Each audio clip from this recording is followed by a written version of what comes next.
Welcome to this episode of the Million Dollar Mastermind. I'm Larry Weidel, and before we get started, if you want to know exactly how to win again and again, go to weidelonwinning.com/webinar now to watch something I've put together for you. Now let's get going into this episode of Million Dollar Mastermind.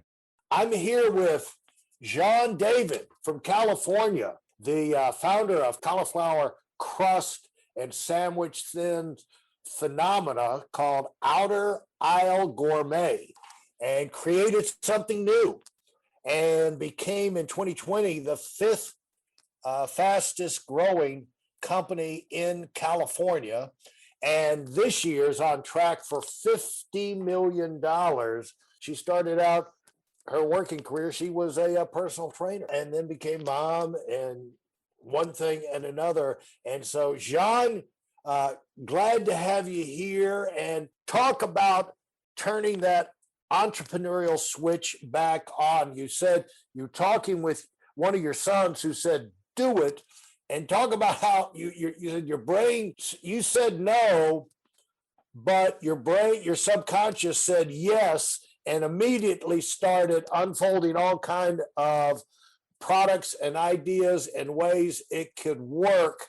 It's really an interesting phenomenon to see your mind start to charge when it gets confronted with the opportunity to do something that it's wanted to do all along, but been held back from doing. And so that had to be quite an awakening for you. Yeah, it really was. Like you said, I was in a place in my life where I had to give myself permission to allow that entrepreneur to be turned back on again. I had turned it off for 15 years specifically, and needing so out of necessity to survive and get a job and just get steady income and pay my bills. And I just didn't have the emotional and mental bandwidth to be speculating and to be entrepreneurial. So the beautiful thing I will say is my husband is finance and legal. And so he's very much the opposite of me. So from the early concept days, like we all were like, yeah, this would be amazing, because we wanted the product out there for our own use. We wanted to be able to buy it because we wanted the product. So we thought concept wise, it would be an amazing thing. Wow. Just think of the world with, instead of eating bread, you're eating vegetables, but it feels like bread and it tastes better than bread. So that for us was our big win. And we believe that other people would see it. And then again, the whole diabetes epidemic, and knowing that our world was going to be, our people needed to be shifting towards the health, because it would overwhelm our medical system. And the medical system would need to turn to food to solve the diabetes issues, because type 2, as we know, is very, very controllable with food. So just wanting to be part of that revolution out there, and to impact people's health. I mean, we get people who write us and say, I can eat a sandwich at lunch on your sandwich thins and not have to take an insulin shot. That, and for us, it's like mission accomplished. So that was me. And that was the whole vision pretty quickly, that we would have a line that substituted all the high carb counterparts with vegetables. So zucchini noodles was in our first line. Cauliflower rice was part of it. Another iteration was squashatoni, but we also had the rice, the zucchini noodles, and the squashatoni before anybody else was doing that. Really just trying to create a world where vegetables actually replace those high carbs. We were also trying to get more vegetables in on a daily basis than we had been. So the two met each other.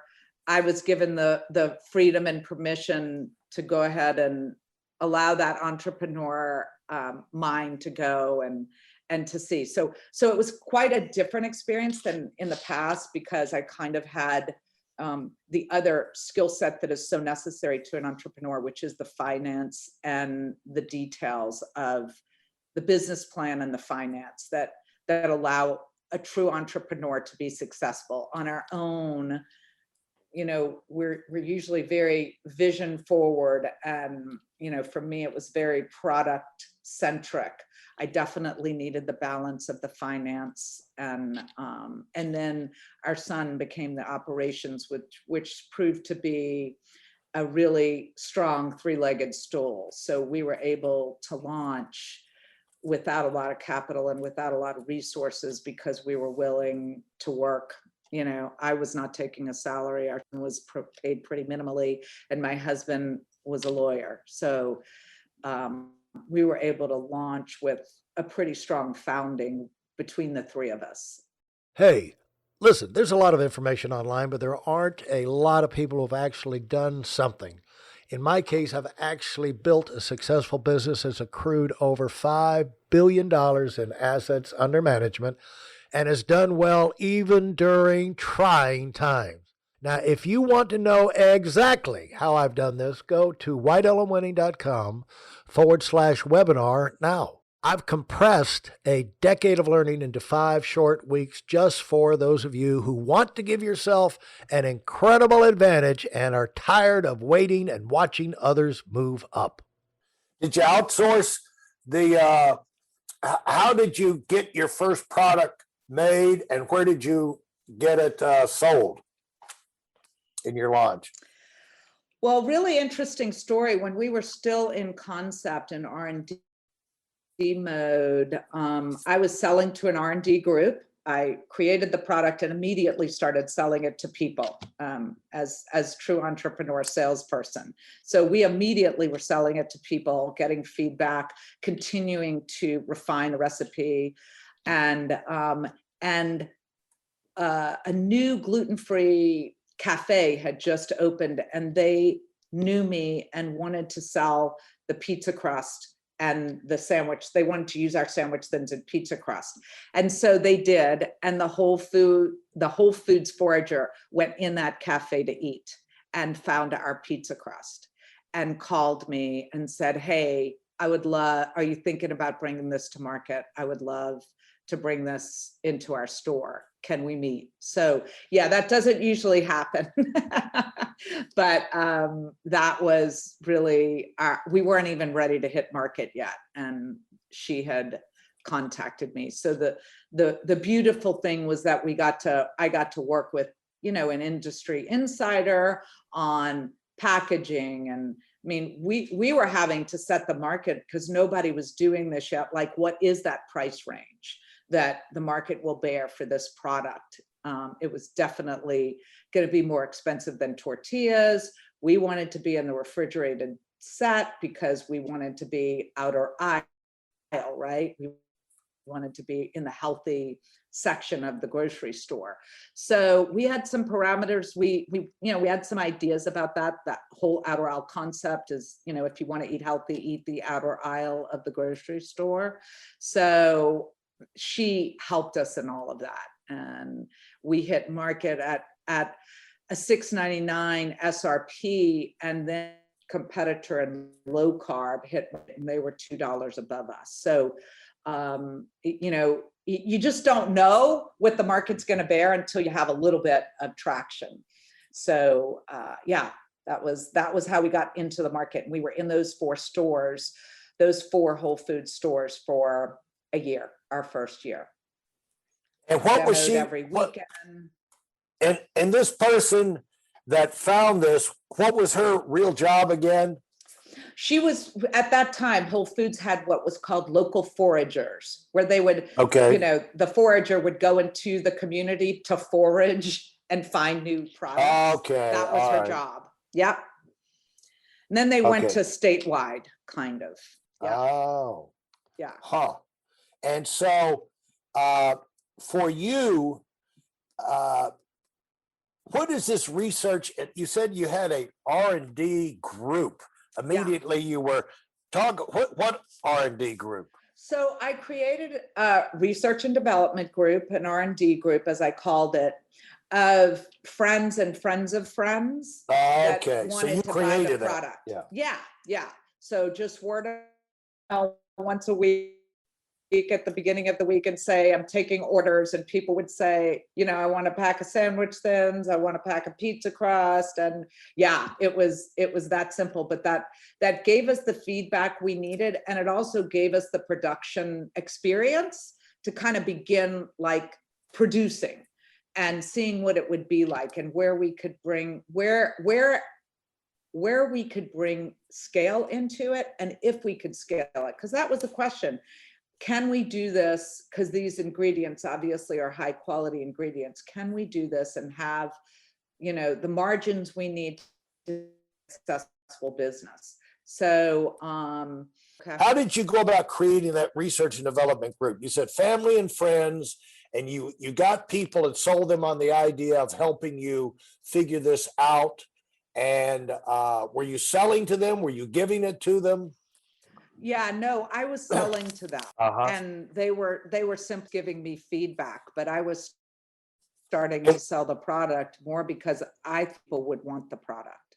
And was this their advantage was they got a chance to buy it where you couldn't buy it anyplace else in the world because you were the first one creating it. Exactly. Now, did you say you Right. had calls, Yes. regular calls once a week, or how did the feedback go? Yeah. Well, for that group, we sent out an email once a week, and with what they could get, what they could buy. And then they'd come, I would interact with them in person, because they'd come to our then kitchen to pick up their product. So every week they came for pickup. So I would Yeah. get their feedback, ask them specific questions that way, and interact with them. Yeah, and I know of a lot of meal prep businesses around the country that are doing that type of thing, where they are pretty much once a week putting out their stuff, and again, it'll be frozen, casseroles or certain meals Right. or things like that. And then some of them are expanding and open up a few distribution centers where people don't have to drive so far. But there is a demand for that thing, and you tapped right into it.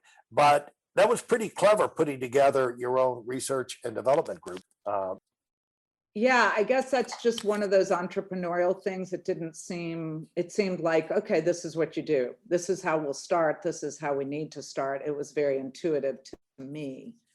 But you Yeah. mentioned other groups. You said that group did this, that, and the other. How have you used, however else have you used groups to expand and get input? Yeah, we did actually a formal R&D group to get feedback when we were looking at expanding our line and wanting to do flavors. So we did kind of blind taste test. We had 12 people, all from different backgrounds. Some had tasted the product before, some were not familiar with the product before, and we asked for specific feedback because of what we were trying to get from the group. So yeah, utilizing R&D groups, you can't, it's invaluable, because you need the market. Now we have such a following on social media that we can tap in pretty quickly, which is just an amazing experience. But when you're starting out, that consumer feedback is critical. Of course, you don't have the money to buy, any of these studies on any of the, the market shares or what consumers are doing. So it's really great to get direct consumer feedback. Jeanne, you've shared some incredible insight that I know is going to be very helpful to people who are going through the process of turning on their own entrepreneurial switch. And you may already be an entrepreneur, you may already be in business, but it may be time for an expansion. It may be time for a new beachhead. You got one thing about being in business. you got to keep that excitement and growth, and these new beachheads, new markets, new ideas make all the difference. And sometimes you can talk yourself into reasons why you've got to suppress that desire. But if your growth is tapping out and you're starting to flatline, that's the time to turn on that expansion switch, that entrepreneurial switch, and go for it. And a lot of times we don't do it because we don't know how. And Jeanne has given some great insights on how she did it, and it may transfer into how you can do the same. If you enjoyed what you've heard and are dead serious about finding out for yourself exactly how this works in the real world, I've taken the most valuable business lessons I've learned over 40 years and put them into something for you to watch. Go to whiteelementing.com/webinar now in order to move up as fast as possible. I'm Larry Weidel, and I run the $1 Million Mastermind. Go, go, go.